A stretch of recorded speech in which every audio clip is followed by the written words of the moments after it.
Hey guys, welcome back to my channel. Today I thought I'd be doing a video going over all the runes up to update 14. So if I've not done a video on update 14 yet, here it is. I absolutely love it. There's a boss there and there. They're very challenging, but today, like I said, I want to be doing all the runes up to update 14. So I did this in the past a very long time ago. I did all the runes up to update 10.5, but obviously a lot of the runes have been changed and reworked, so we're going to be going over pretty much all of them again unless I know they don't have any changes. First rune we're going to go over is Rune of Vitality. This one is very bad. All it does is heal you. For every hit you will heal 1% of your HP. Not very good. It requires level 100. Also, we're testing all of our things on this guy right here. As you can see, he hits me every time I hit him. I heal. It's kind of okay for getting health back, but I would not go for this. Only get Vitality if you're collecting all the runes.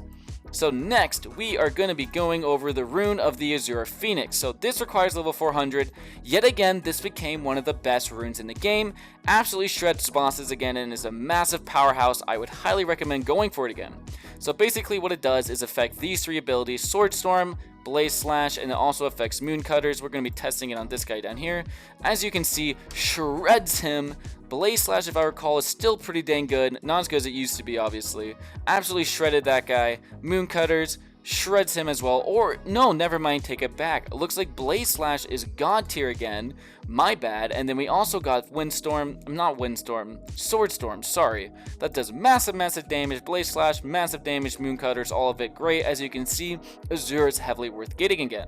So next rune on our list is the Rune of the Flame God. This rune is still very good. It wasn't nerfed too hard in this update at all. It is still very effective.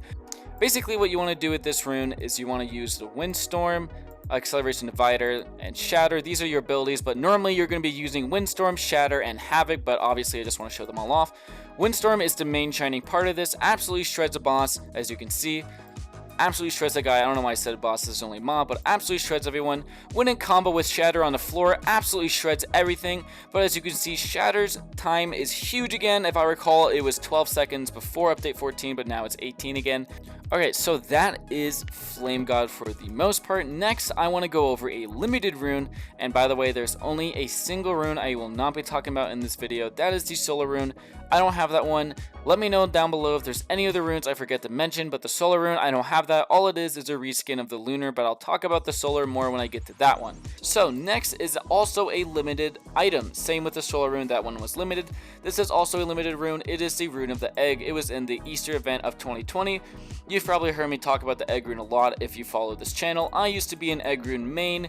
Reason why it's so good, well, I can't really show it off here in the private server, but essentially this ability would put eggs on all your allies and basically help them from dying very well. It was super useful in Frost Dragon meta. Nowadays, is it too good? I'd say it's okay. It's awesome to have. They're worth a lot, and if you're collecting all the runes, absolutely go for it.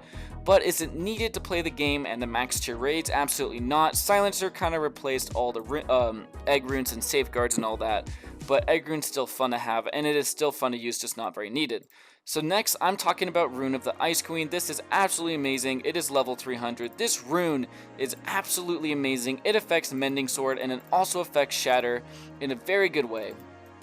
So, Mending Sword now does DPS in an absolutely massive area as damage, as you can see, and it does a very decent amount over time. With Calamity and Havoc stacks, this can really be doing a lot. If you add Shatter in the mix, well, that guy already died sadly, but Shatter does an absolute crap ton now with Ice Queen on. Also, its cooldown is not very high, so it's very good. Overall, when you combo these two abilities on the bosses, you absolutely shred them. As you can see, everything dies so fast with Ice Queen. If you want to go for a rune in this game and you're asking, Chosco, which one should I go for the most? Absolutely suggest you go for a Rune of the Ice Queen if you don't already have it, and or a Rune of the Azura Phoenix. As you can see, those two are by far the best in the game right now. My stats are pretty good, so that does help me quite a bit, but still, this rune is amazing. Next, I want to talk about the Rune of the Halloween Pumpkin. This is a level 100 item. Obviously, it was in the Halloween 2020 event, so this rune, for the most part, I would say is very good. I would not say absolutely go for it anymore due to it being limited and probably pretty expensive to get. I would not say you were in a bad spot without it, but I would say it's good. It's very similar to Ice Queen, as you can see, because that does very big damage over time. Add it to the Pumpkin Drop. Pumpkin Drop does a ton of damage. So overall, this rune is very good, I would say. So next I have Lunar. Lunar rune nowadays seems to be pretty dang good. I wouldn't say it's as good as Ice Queen and Snow Queen, but I would say it's better than it used to be. Moon Slice is very good. Moon Cutter seems to be very, very good. I'm sure Moon Cutters plus Havoc and Calamity is going to be doing a crap ton of damage. The Moon Cyclone seems to be doing a lot of damage again as well. I put this rune at the same tier as Fire God nowadays. I'd put it just under the Snow Queen, but I would say if you have this, it is very viable. You can definitely use it, but I would say you want to try to get Ice Queen and or Azura a little bit more than this. Next, I have Rune of the Striking. So this one got nerfed pretty hard. It used to be amazing. You'd use Piercing Strike, combo it with Havoc and Calamity. It still does a good amount of damage, but it's nowhere near what it used to be. It's not very good on its own, as you can see. It's absolutely a lot better with Calamity and Havoc going. Is it still usable? Absolutely, but it's no longer in its glory days like it used to be. Next is Rune of Life. So this requires level 100. It's meant basically all it does is increase your healing output. Would I say go for this? Absolutely not. It is nowhere near needed. We do not need very much healing in current day meta. Currently in the meta, what you actually want is bad healing and low health to get maximum Havoc. So this ability is a little counterintuitive for what you want to use in the raids. I would say, do you want to go for it? Probably not, but it is fun to have. If you happen to get it, awesome. If you don't have it, it's whatever. It's fine. You will live.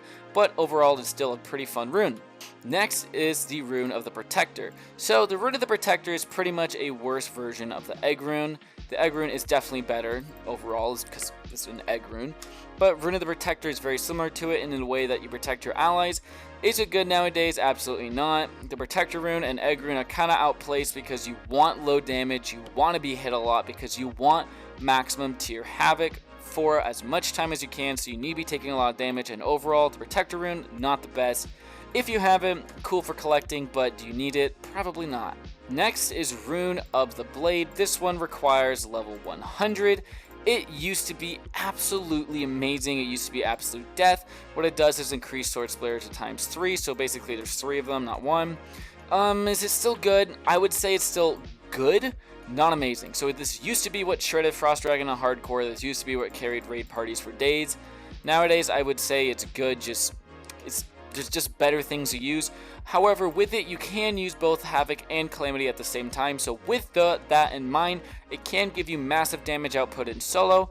But like I would say over and over and over again, if there's a rune I highly recommend the most to use in the game, it will be Snow Queen or Azura. Both are still incredibly effective, and both you can use to solo either of those bosses, but the other runes probably not. We're almost done. Next is the Hurricane Rune. So this one used to be absolute death for the Horned Hero. It still requires level 400 to use. It affects Accelerated Devour, Windstorm, and Sword Splitter still. So is this good nowadays? For the most part, I'd say it's an okay rune. So Windstorm, would I say go for it? Probably not. Like I said 1,000 times, you want to go for that Snow Queen or something else. It's Windstorm ability is absolutely massive, same as Sword Splitter, so that does do a lot of damage. I would say it's better than some of the other runes in the game we've talked about. It seems to be about on the same par as Blade Rune, maybe with Calamity and Havoc at the same time. But would I say absolutely go for this? No, but if you get it, I would not see it as a bad thing. This could still be an absolutely excellent level 400 rune for you and should do a good job at shredding lower levels. I just don't see it being as useful for the massive bosses, such as Ice Queen will be due to its massive ranges. But this one still does a good amount of damage and overall is okay. So next is the Shattered Rune of the Battler. So the Shattered Rune of the Battler is a very, very good rune. Seems to be doing a lot more damage than it used to. It's got its main Shatter ability, which absolutely shreds bosses and mobs alike. It's got its Ground Stomp, which does an absolute ton of damage again. And also its Ground Break seems to be doing an absolute lot of damage again. So this is a very good boss killer, good mob killer, overall great at doing damage. I'd say it is not quite as good as Snow Queen and Azura, but it would be in my 3rd place for best rune at the moment. Great rune. If you get it, awesome. Do you absolutely need it? Like I said, no. The only thing I say you absolutely need is Snow Queen and or Azura, but it is great. Next rune and last rune on the list is the Rune of the Silencer. This is what I would say is definitely equivalent to Snow Queen and Azura in its supportive abilities. You absolutely need this to be a good support player. Its Lure Jab is absolutely nuts. It just does so much more damage. Look at that. Damage increased by 1000. It's super good. It only affects Lure Jab, but with this, what you're going to want to use is Lure Jab, Safeguard, and Calamity Shout. All those together is going to be great. Lure Jab basically makes an enemy die so much faster, so yeah, you definitely want Silencer on your team. If you can get a Silencer yourself, you're very good to go. Silencer is a great rune to get. So yeah, those are all the runes in the game right now up to update 14. Did not really go into too much detail because I didn't want to take too long because there are so many. But anyways, I hope you guys all enjoyed. I know I did not get to cover Solar Rune, but that's just simply because I don't have it and it is very hard to get. Anyways guys, thank you so much for watching and I hope you all have a great rest of your day. Later!